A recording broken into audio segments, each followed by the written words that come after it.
entrepreneur, tapi pada saat ditanya mau bisnis apa? Oh bisnis ini, tapi blueprintnya nggak ada, strategi nggak ada. Betul, jadi ya udah modal yang langsung gila aja, nggak ada ngelakuin apapun. Dan bahkan bukan cuma gila Pak, mau modal gila pun enggak gitu loh. Masih mending kalau misalnya orang yang ya gue mau jualan bakmi deh gitu ya, gue mau jualan bakmi, ya udah besoknya dia jualan bakmi, walaupun nggak laku, nggak enak, itu masih mending dibanding orang yang gue mau jualan bakmi sampai tahun depan gue ketemu lagi, gue mau jualan bakmi. Mau ngapain? Iya kan? Iya. Nangkap ya maksud gue? Nangkap banget. Iya. Ya kan banyak. Ya nggak bisa disalahkan juga kan sebenarnya Pak. Yang penting minimal kan dia punya mimpi. Nggak salah orang bermimpi kan. Kata orang tuh mimpi gratis aja lu nggak mau. Makanya dia bermimpi dulu dong. Iya tapi mimpi jangan lama-lama Pak. Mimpi semalam aja. Ya kan abis itu kita usaha. Ya kita usaha jatuh gagal. Kan lagi lagi. Kan posisi lagi belajar. Ya apa yang mau belajar kalau tidur doang. Mimpi. Mau belajar apa ya kan? Coba aja dulu. Gagal nggak apa-apa. Iya. Berapa kali sih? Apalagi yang namanya entrepreneur ya. Entrepreneur kalau nggak pernah gagal atau takut gagal, udah cepet-cepet deh kerja di perusahaan orang lain aja deh. Berarti memang risk lu segitu doang, lu nggak mampu gitu loh.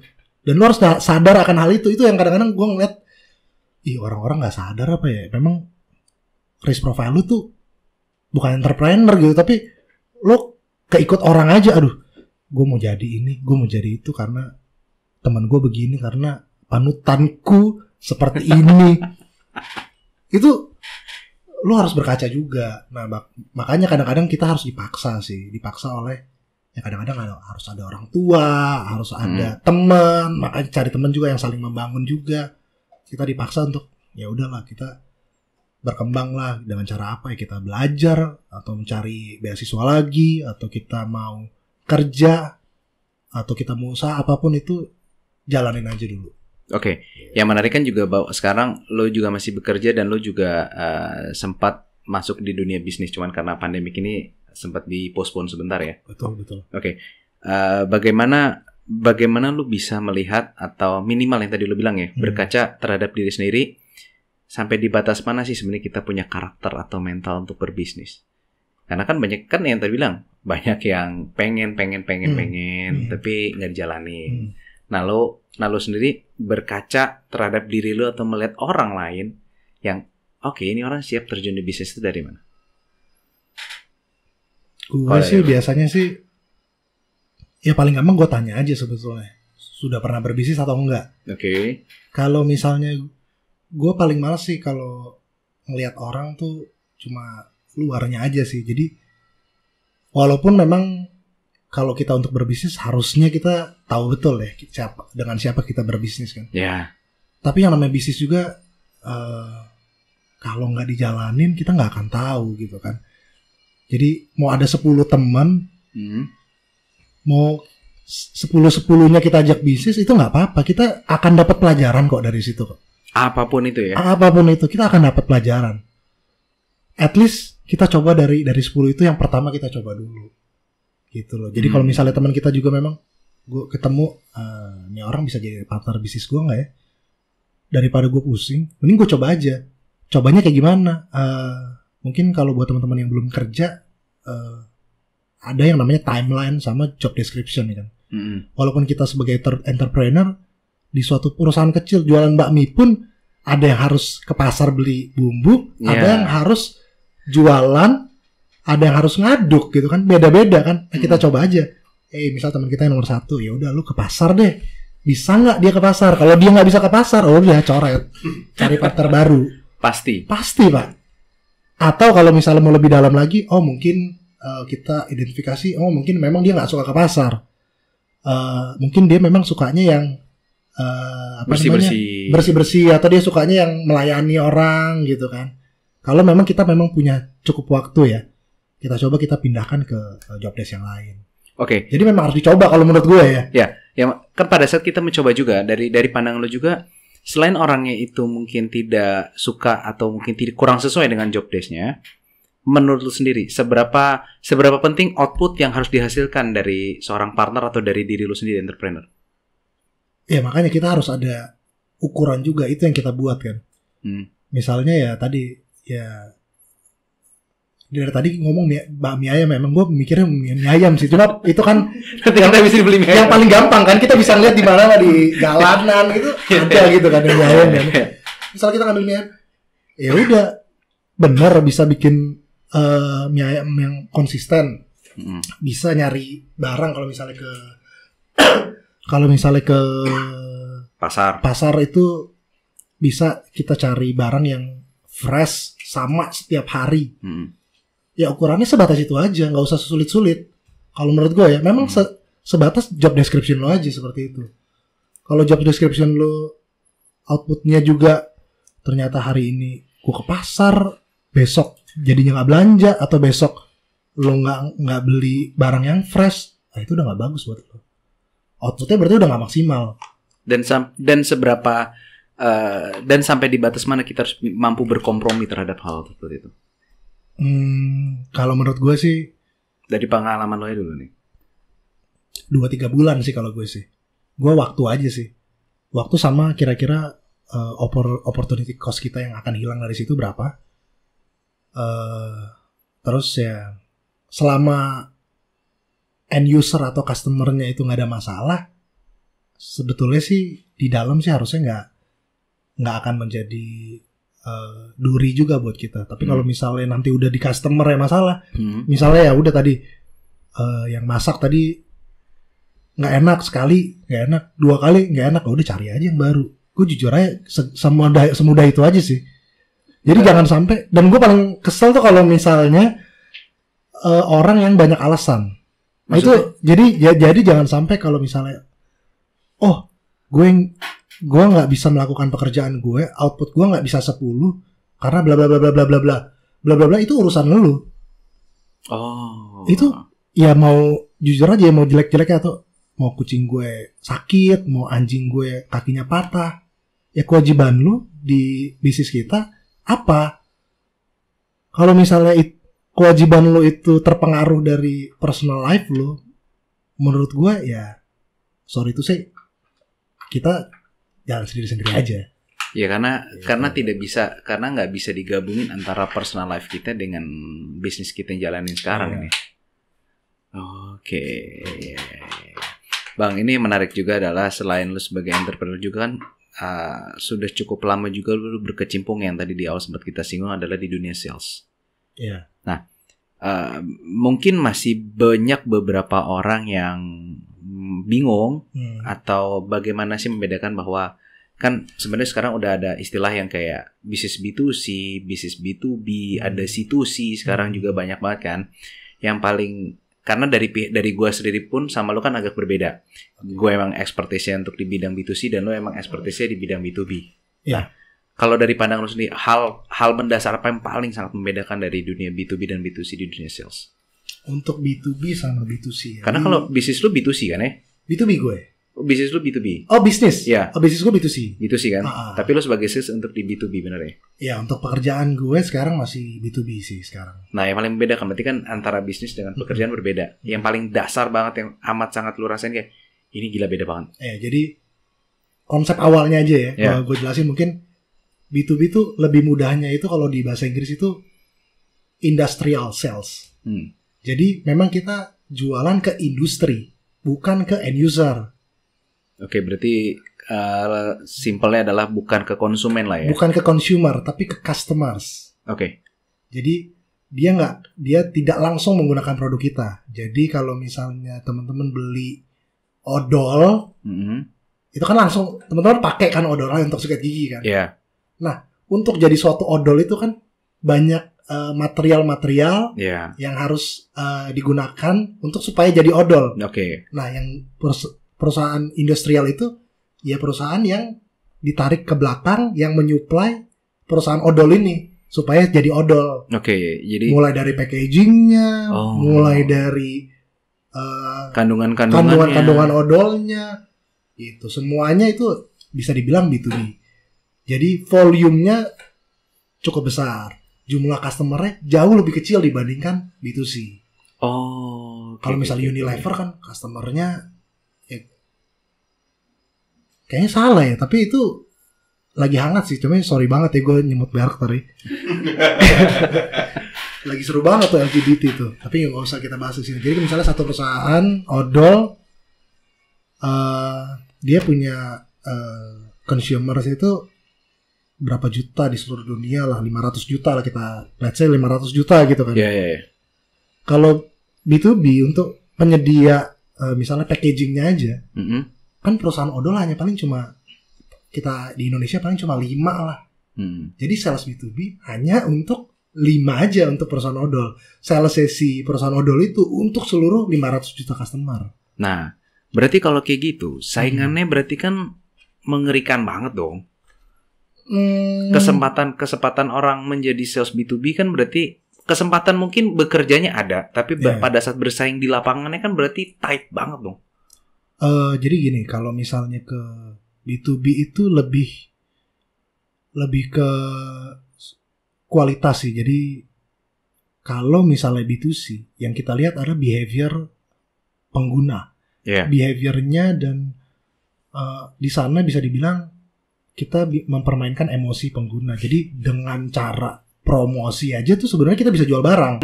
Sedangkan kalau misalnya di B2B nggak bisa seperti itu. Kita berhadapan dengan penyedia jasa juga yang tahu sekali apa yang mereka buat.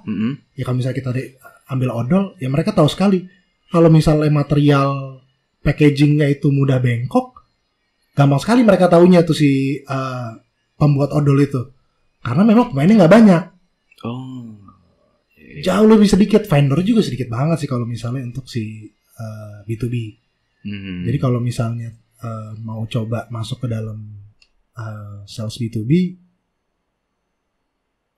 perbedaan mendasarnya kalau B2C kayak yang tadi Bro Arnold juga tadi, kita dulu jualan insurance, kita bisa engage emosinya luar biasa. Pada saat di B2B kita menghadapi beberapa bisa dibilang istilahnya itu business unit.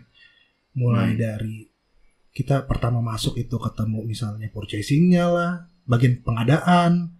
Misalnya kita mau masukin barangnya gitu kan ya, pengadaannya, belum bagian quality-nya, belum bagian compliance-nya, bagian produksinya.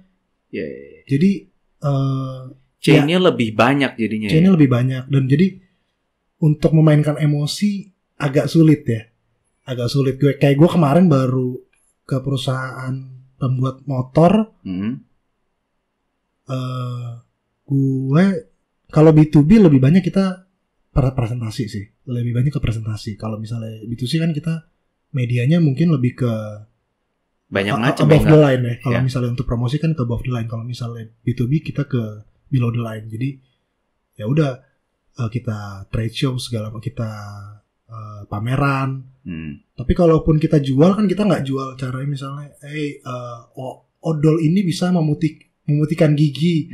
Memutihkan gigi ini bisa menaikkan PD kamu naik itu, penampilan kamu bisa bagus. Penampilan bagus itu banyak orang tertarik kan begitu ya. Kalau misalnya B2B enggak. Jadi kita ngomong ke bagian produksinya, Pak, barang kita ini bisa mempercepat produksi Bapak. Kita ke bagian pengadaan purchasing-nya, dengan menggunakan barang kita, Bapak akan saving cost berapa persen.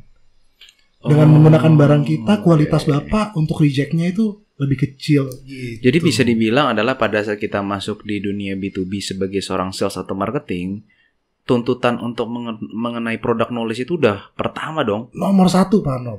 Kalau nggak tahu itu ya yang kita dulu bilang kan, bagaimana bisa menjelaskan suatu perusahaan seperti kayak cost-nya lebih rendah lah atau lebih bermanfaat segala macam, nggak akan bisa pada saat dia nggak ngerti product knowledge tersebut. Betul. Bahkan product knowledge di kita aja, di tempat perusahaan gue kerja sekarang 3 bulan untuk product knowledge.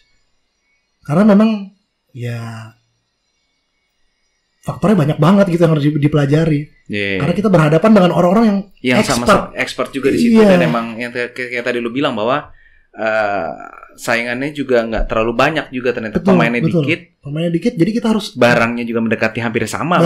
Harusnya seperti itu. Betul Pak. Barangnya itu bisa dibilang ya Ya misalkan let's say, Common dong. Kayak misalkan pada saat kalau ada orang packaging ya sama-sama packaging. Betul. Tapi paling yang ditawarkan dari perusahaan adalah ternyata packagingnya lebih apa. Ya. Itu yang atau mengurangi apa. Itu yang betul. dituntut berarti ya. Betul. Ada beberapa ya kita bilang advantage sama disadvantage untuk suatu produk gitu ya, produk atau jasa. Jadi kalau untuk produk yang banyak banget orang yang umum, yang cukup umum, baru, jadi paling nggak kita punya produk itu sudah sesuai standar, baru faktor-faktor lain yang akan menjadi point of sales kita. Dalam artian, nanti servisnya seperti apa, gitu. Baru ya lebih spesifik lagi sih mungkin term of payment-nya seperti apa. Oke. Nah, gitu. Pada saat menjadi seorang sales marketing di B2B ini mungkin banyak juga yang dengerin podcastnya atau video ini yang mungkin bekerja di bidang yang sama kayak lu Bang. Oke. Hal dasar apa yang harus dimiliki sebagai seorang sales untuk di B2B? Karena kan kalau kita ngomong di B2C, dari gue sendiri pribadi kan pertama yang mental. Dari mental, terus itu bagaimana kayak tadi lu pemain emosi, komunikasi segala macam, banyak aspek lah di situ. Kalau di B2B sendiri sebenarnya dasarnya apa? Dari pengalaman lu? Dari pengalaman gue sih integritas sih. Betul-betul apa yang keluar dari mulut lu itu bisa dipertanggungjawabkan. Jadi kadang beberapa customer itu akan menuntut hal tersebut. Jadi memang sih tadi sempat gue bicara juga emosi tidak berperan banyak. Tetapi yang namanya kita nanti tetap sampai saat ini tuh perkembangan di B2B itu kita masih bisa ketemu orang untuk menawarkan barang gitu ya, menawarkan barang atau jasa. Biasanya apalagi orang Indonesia yang timur banget, kalau bisa ketemu deh gitu ya, deh. Kalau bisa ketemu deh, bawa deh barangnya ke sini, saya mau lihat deh. Itu culture timur banget tuh. Kalau misalnya culture perusahaan Amerika segala macam, kita bisa by mail, kita bisa by WhatsApp. Kamu send kamu punya portfolio, data segala macam. Saya bisa baca dari situ aja. Tapi kalau kita orang timur, kita masih yang kalau bisa ketemu deh, kita ngobrol-ngobrol. Nah, disitulah emosi bisa menjadi peran kalau menurut gue. Nah, kalau tadi gue potong bentar ya. Kalau tadi yang penting banget sih, ya betul sih, yang nomor satu sih integritas tadi. Nah, nyambung dari yang kayak lu ngomong sendiri juga bahwa pada saat gue sendiri pada saat kita menjadi seorang sales atau marketing, kita pasti harus berjanji ketemu. Oke ya, kalau kita ke B2C ya kita berjanji dengan customer kita atau end user kita. Pada saat kalau di B2B juga sama seperti itu. Nah, mungkin ya ada beberapa sini masih ada punya kesulitan atau kebingungan kayak bagaimana kita bisa nge-track dari suatu perusahaan. Karena kan kita kan nggak ada di perusahaan itu dong, perusahaan. Bagaimana kita bisa nge-track atau minimal bisa membaca nih, ini sebenarnya siklusnya harus masuknya dari mana dulu sih sebenarnya. Karena misalnya saya contoh, ada orang yang masuk dari purchasing dulu. Ada mungkin orang yang masuk mungkin di HR-nya dulu kadang-kadang. Ada mungkin kadang-kadang yang random banget. Harusnya dari operasionalnya dulu, macam-macam kan. Dari pengalaman sendiri, bagaimana kita bisa men-track atau membuat peta itu? Itu yang pasti kadang-kadang abu-abu kan. Setiap perusahaan beda-beda. Betul. Iya kan? Dari lu sendiri gimana? Dari pengalaman lu selama ini gimana caranya? Itu pertanyaan sih bagus banget sih ya. Karena yang namanya kita jualan itu kan, kita selling itu kita harus mencari orang yang tepat. Baik karena untuk sampai ke decision maker itu jalannya cukup panjang gitu kan. Di B2B panjang banget gitu ya. Iya, kalau kita kan enggak langsung udah dia pasti. Kalau di perusahaan itu decision makernya itu pasti di belakang sekali itu. Nah, gimana sih kita masuk, kayak balik lagi ke pertanyaan, gimana kita tahu bagian mana sih sebenarnya? Kalau secara konsep kita bisa baca banyak di buku-buku juga banyak sih sebetulnya sih, bahwa untuk perusahaan-perusahaan yang memang mencarinya kualitas itu lebih baik ke QC. Tapi kalau gue secara pengalaman, ambil aja satu contoh perusahaan, deketin secara maksimal, kita masuk ke dalam. Nah, dari situ nanti nanti usernya bagian ini. Jadi benar-benar kita ngambil sampel dulu kalau gue ya. Karena cukup sulit. Jadi paling gampang gue telepon aja deh. Yang namanya sales B2B tuh nomor satu kan pasti telepon. Untuk kita mau bikin janji kan kita ada list, kita telepon satu-satu kan. Dan rata-rata cold calling, bener gak sih? Pasti cold calling lah. Untuk referensi itu dikit banget sih, kecuali kita memang udah cukup Deket lama di bidang banget. itu. Iya, atau dekat banget, atau kita punya relatif di situ mungkin bisa. Tapi kalau misalnya enggak kan, ya satu-satu kita telepon. Dan untuk menjawab yang tadi, gue bilang sih ambil satu sampel aja dulu. Misalnya perusahaan bergerak di bidang misalnya apa, handphone, atau apa ISP lah, service provider lah. Service provider misalnya ini kegiatan B2B ya, di perusahaan service provider itu butuh ATK deh. Kita harus ketemu dengan siapa gitu kan. Kita masuk ke perusahaan service provider itu, yang pertama kali paling mudah itu pasti purchasing atau pengadaan. Oke. Nah, nomor satu. Ini juga tadi sempat lu singgung adalah masalah kita rata-rata kalau di B2B dan di B2C pun juga beberapa sudah memiliki istilahnya bank nama kalau kita dulu, ya kan? Cold calling itu tidak semudah seperti kayak orang bicarakan. Iya. Ya kan? Betul. Pasti ada, apalagi untuk orang pertama pada saat untuk melakukan cold calling itu ada yang kayak deg-degan gila banget, kayak bahkan kadang-kadang nge-freeze sesaat yang kayak udah dengar kata halo itu udah nge-freeze. Nah, bagaimana kita ngatasin itu pada saat kita melakukan cold calling? Karena itu salah satu aspek yang tadi lu bilang penting juga kan, apalagi lu baru masuk kerja di situ, dan itu emang harus lu kerjakan, mau nggak mau. Iya, betul. Dari lu apa yang lu lakukan lah selama ini? Latihan, Pak. Nomor satu itu pasti latihan.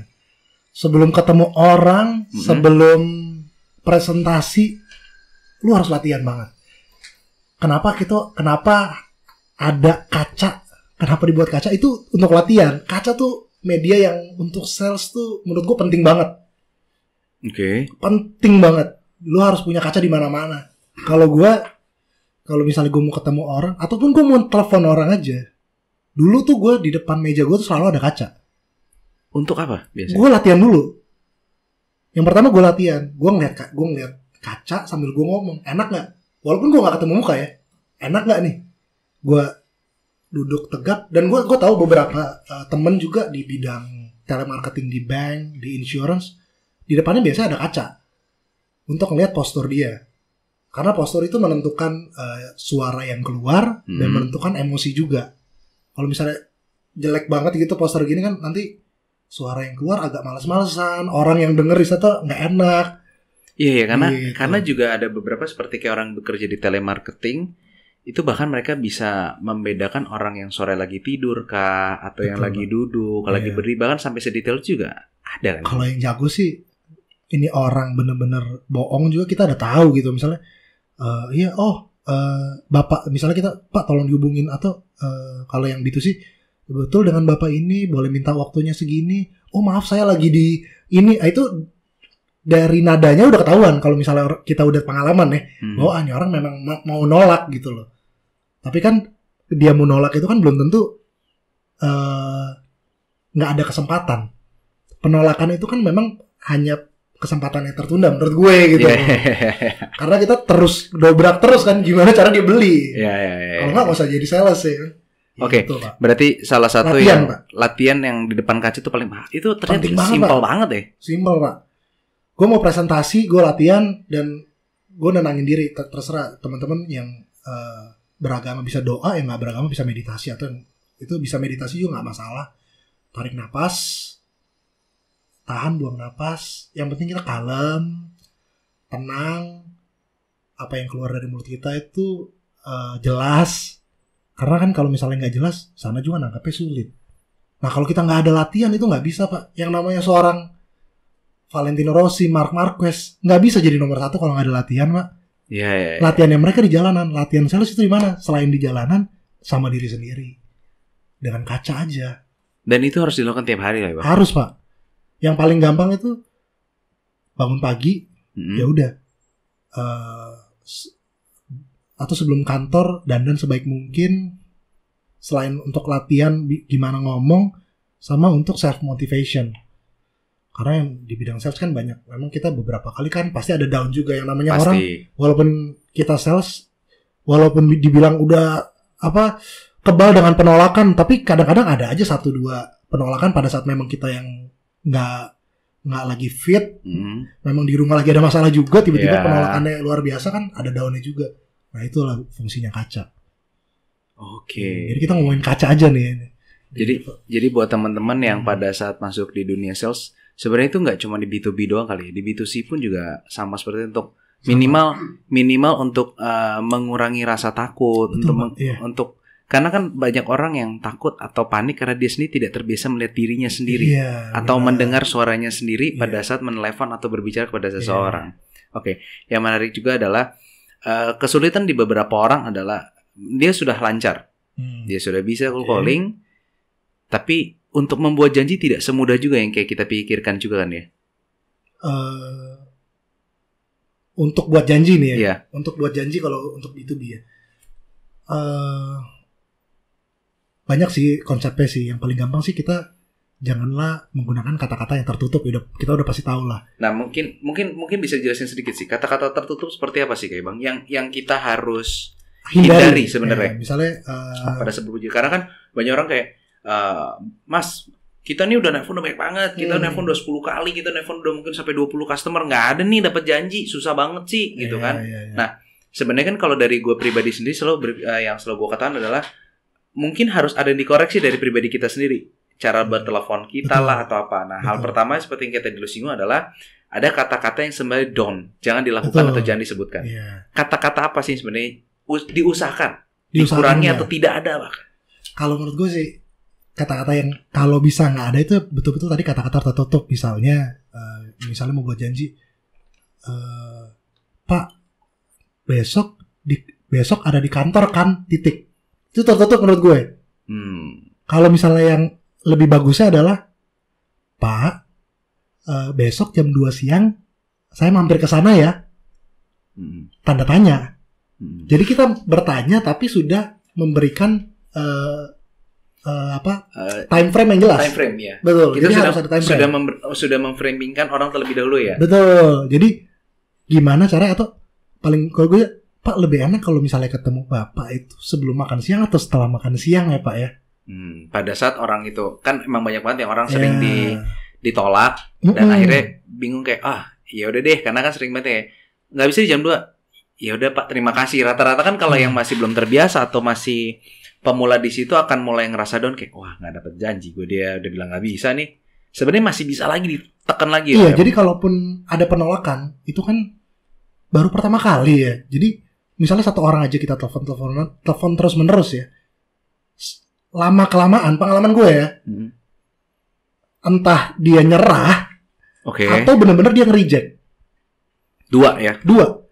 Tapi untuk orang Indonesia lebih sering sih kalau misalnya kita pembawaannya juga memang kita dalam artian kita berbicara juga sopan, nadanya juga dijaga. Dan gue paling kalau misalnya buat temen-temen yang untuk baru telepon aja jangan seperti robot deh. Gue ngerti sih untuk beberapa teman sales itu mereka punya skrip. Gue ngerti banget mereka punya skrip. Tapi tolong taruhlah emosi kalian di skrip itu. Jadi jangan titik, koma maupun nadanya aja ditentuin.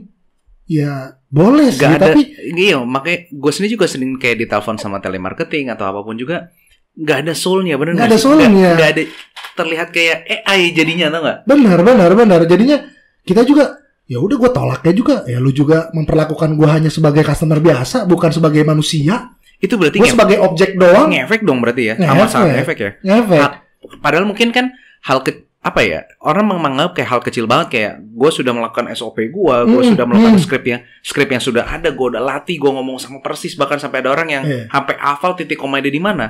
Ternyata pada saat ada satu aspek kecil, pada saat tidak memberikan soul atau jiwa di omongan itu, hilang semuanya. Biasa Pak, kalau memang udah rutinitas kadang-kadang ada waktunya memang soulnya itu hilang karena memang udah rutinitas. Dan beberapa kalau di perusahaan besar banget yang dilihat kan memang outputnya kan. Jadi dari 50 bank data paling nggak 5 harus closing lah. Di situ jadinya yang dicari numbersnya yang 50-nya ini nih. Padahal gue bilang kualitas tiap teleponnya kalau menurut gue. Mungkin yang kalau tadi lu bilang adalah targetnya dari 5, dari 50. Pada saat kita memberikan soul mungkin belum sampai telepon ke 30, mungkin kita udah bisa melakukan closing. Iya benar Pak. Oh gitu. iya. Jadi tolong kasih soul di situ. Mm. Kemudian menggunakan kata-kata terbuka. Terus ya itu, kalau misalnya memang orangnya lagi sibuk banget, bilanglah, oh terima kasih atas waktunya gitu kan, ya Bapak lagi sibuk lagi. Besok nanti saya mohon waktu untuk telepon lagi ya. Semuanya gunakan dengan kata-kata yang memanusiakan lawan bicara kita. Tertarik juga tadi sempat lu singgung juga adalah yang penolakan itu lu bilang adalah bukan sebenarnya kegagalan, tapi kan adalahnya kesuksesan yang masih tertunda lah sebenarnya. Yeah. Nah, pada saat orang punya mindset seperti itu, mostly orang akan berpikir adalah untuk dikejar terus, atau untuk tetap untuk melakukan penawaran. Yeah. Sebenarnya sampai sebatas berapa kali sih batas normal untuk kita menelpon atau menghubungi seseorang? Karena kan kalau ada beberapa orang berpikir kayak, gila ini orang sales banget tiap hari nelpon, dan akhirnya orang kan jadi jenuh dong. Yeah. Nah, dari pengalaman sendiri, pada saat kita ingin mengejar seseorang atau kita melakukan closing, sebenarnya berapa kali durasi kita harus telepon dia sehingga menjadi apa ya? Iya, gue ngerti maksudnya sih. Gimana supaya dapat banget gitu ya, supaya pada saat tidak menjadi image kayak ini sales banget nih. Karena kan banyak orang melakukan penolakan karena itu kan bosan. Di telepon lagi, di SMS lagi, di email lagi. Tapi ada juga kayak jangan lama-lama, nanti kalau misalkan terlalu lama nanti orangnya udah lupa, nanti orangnya gini. Nah, sehingga kan akhirnya jadi ada kebingungan di antara orang bahwa ya jadi sebenarnya berapa kali sih kita harus telepon selama seminggu atau selama sebulan tuh harus berapa kali sih sebenarnya kita lakukan telepon? Ya makanya ini agak beda ya kalau B2B B2C. B2B kan kalau B2C banyak kan pakai telemarketing kalau misalnya teleponnya. Itu gue agak kurang setuju sih dengan konsep telemarketing yang mana telepon terus, jadinya calon customer itu terganggu sih menurut gue sih. Iya. Kayak Pak Arnold tadi telepon pasti rasanya justru annoying banget nih. Kadang-kadang bisa sampai malam telepon ya, walaupun sendiri gue memahami bahwa emang itu tuntutan pekerjaan ya. Tapi kan sebenarnya dari pihak calon customer pun sendiri masih punya kehidupan yang kayak serius nih, lu nelfon malam banget dan lu nelfon minggu ini tuh udah berkali-kali. Nah, dari lu pelajari sendiri tuh sebenarnya berapa sih sebenarnya? Nggak ada pengalaman. Kalau dibilang berapa sih nggak ada aturan khusus ya. Karena beda-beda bisnis, beda produk itu perlakuannya juga beda-beda. Kalau di tempat gue bicara di tempat gue aja karena gue tahu banget. Kita telepon itu 1 plus 1 plus 2 plus 3 plus 2 plus 4 plus 8 dikali 2 kali 2 aja jadi. Jadi misalnya hari ini belum bisa, besok telepon lagi, nggak bisa, baru tambah 2 lagi, nggak bisa, baru tambah 4. Kalau di gue, jadi frekuensinya juga nggak terlalu sering. Bahkan nanti akhirnya misalnya kita udah telepon 8 plus 8, jadi jedanya udah 16 hari nih. Iya, 2 minggu. Udah sekitar 2 minggu nih. Yeah. Memang dia nggak mau juga, ya udah masukin bank data. Mungkin nanti akan ditelepon 3 bulan setelahnya. Oke, berarti juga sebenarnya adalah pada saat lu punya bank data, lu punya calon konsumen, bukan berarti pada saat mereka melakukan penolakan, lu akan terus kejar dia terus. Jangan dong Pak, kabur dong orang dikejar terus. Memang ada waktunya gitu loh. Jadi memberikan nafas lah kurang lebih. Iya Pak, kalau orang nggak dikejar-kejar terus, pada saat dia melakukan penolakan, seorang sales juga harus bisa memahami penolakan tersebut. Kita harus menerima secara conscious bahwa ini orang menolak secara sadar tidak sadar, secara dia memang sengaja atau enggak dia menolak gitu. Tapi yang kita cari adalah gimana penolakannya dia itu. Dia tahu dia udah berapa kali menolak kita sampai dia nggak enak hati. Kalau di B2B kita kayak gitu, kita teleponnya sampai dia nggak enak hati. Tapi makanya kita kasih emosi terus setiap kita telepon. Sehingga akhirnya juga kita mulai bisa merasakan di posisi dia ini tuh seperti apa. Kadang-kadang melupakan bahwa pada saat kita bekerja, kita menjadi di posisi kita, tapi lupa bahwa di posisi yang di nelpon ini udah sampai sebatas apa. Oke, ya. Kalau untuk masalah telepon, ya itu mau telepon pertama kali kayak kita mau follow up, kalau gue sih rumusnya sama sih. Ya terlalu berdekatan jangan, terlalu jauh pun jangan. Jadi ada juga sales yang kapan, misalnya gue tanya kapan terakhir kali follow up, 3 bulan lalu. Kenapa 3 bulan lalu? Kayaknya sebelumnya itu jedanya baru 2 minggu deh. Kenapa langsung 3 bulan gitu? Atau ini hot prospect nih, dia memang ada penggunaan, memang ada pemakaian. kenapa dikejarnya lama gitu loh. Jadi yang penting semuanya itu ada catatannya, dan kalaupun kita ada jedanya jangan terlalu panjang, kecuali memang udah ini orang bener-bener nggak butuh produk kita. Yang kayak tadi lu bilang lah, udah nolak, udah sama mentok, lu telepon terus malah jadi hilang ya. Jadi hilang. Ya mendingan ya udah nanti aja, siapa tahu di kemudian hari dia ada kebutuhan gitu. Oke, Bang. Banyak pada saat tadi orang sudah mulai mengerti cold calling, pada saat orang sudah mulai mengerti bagaimana membuat janji dan berapa kali, yang bingung adalah kadang-kadang juga sebagai seorang sales marketing kan kita tidak memiliki jadwal kegiatan yang pasti. Oke. Ya kan?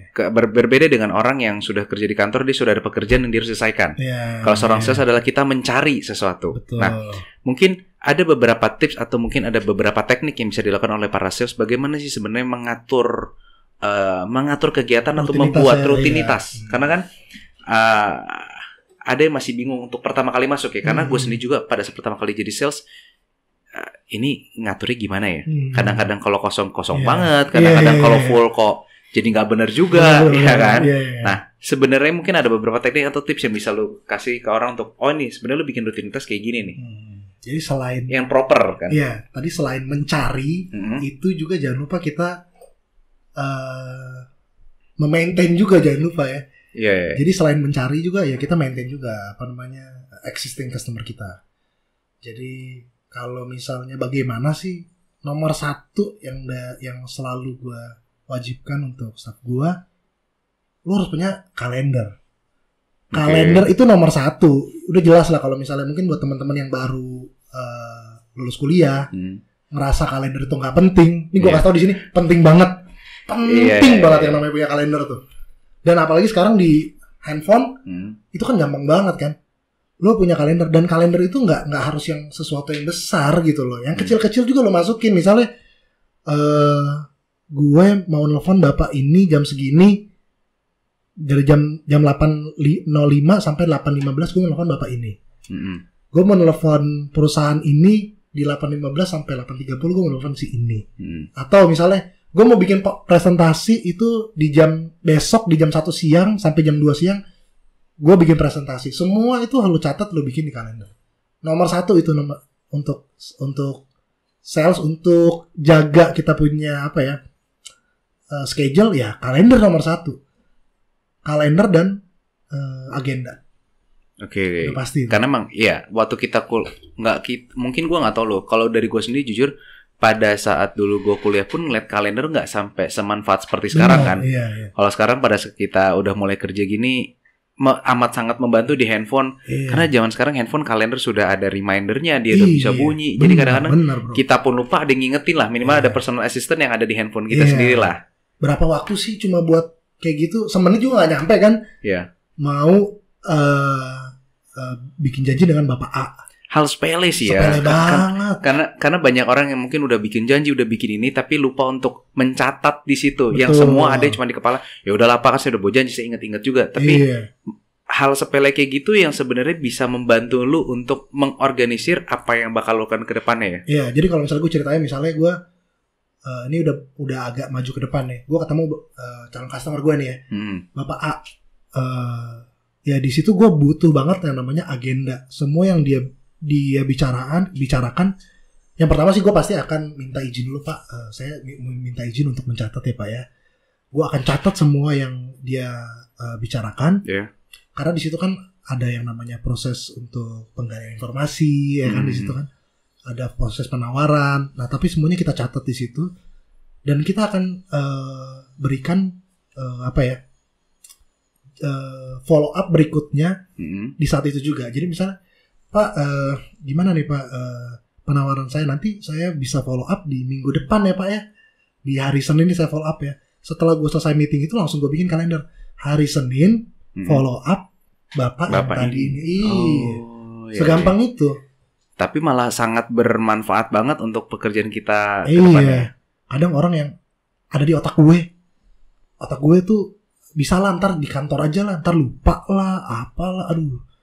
Apalagi zaman sekarang ya, distorsinya kebanyakan ya.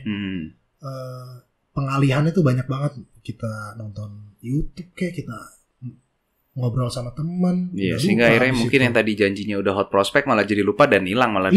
Iya.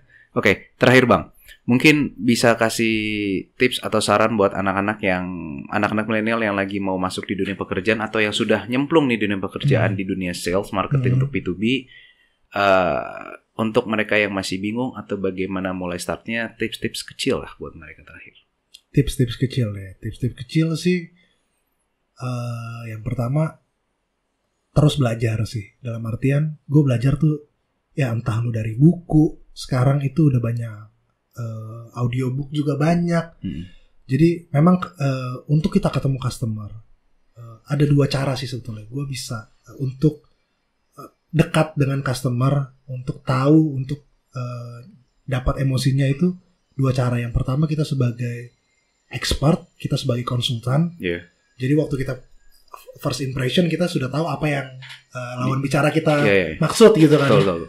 Dua sebagai noob gue bilangnya. Jadi noob itu ya, Pak tolong ajari saya yang maksud Bapak itu apa sih. Tapi rata-rata kalau lebih bagus sih sebagai expert kalau menurut gue. Gimana cara jadi expert? Belajar terus. Belajar dari mana? Baca sebanyak-banyaknya. Oke, pertama berarti bisa dikatakan bahwa mau baca itu penting banget ya saat ini. Penting banget. Kalaupun lo gak mau baca, udah ada audiobook sekarang. Ya.